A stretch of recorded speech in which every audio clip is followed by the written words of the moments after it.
जय हिंद। आप देख रहे हैं ARK न्यूज़ 20। मराठवाड़ा के नांदेड़, हिंगोली, परभनी में आज सुबह 21 मार्च 2024 को 6:09 पर भूकंप के झटके महसूस किए गए।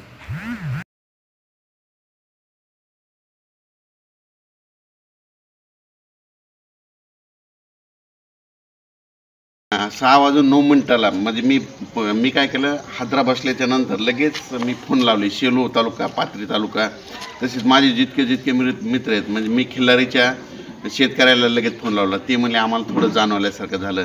त्याच्यानंतर भूकंपाचं जे केंद्र आहे कोयना नगर तिथं लावलं. ते म्हणले आम्हाला काही जाणवलं नाही. पण हिंगोली, जिंतूर ह्या परिसरात फोन लावल्याच्या नंतर सगळ्यांचे मला लगेच फोन आले की डॉक्टरसाहेब भूकंपाचा काही जाणवलं का. मी म्हणलं 6 वाजून 9 मिनिटाला चांगलं 5 सेकंद चांगली जमीन हादरल्यासारखं झालं. म्हणून ह्या ठिकाणी हे धामणगावचे आमचे नागरिक आहेत म्हणून हे तुम्हाला एक माहीत असं म्हणून सांगत आहे.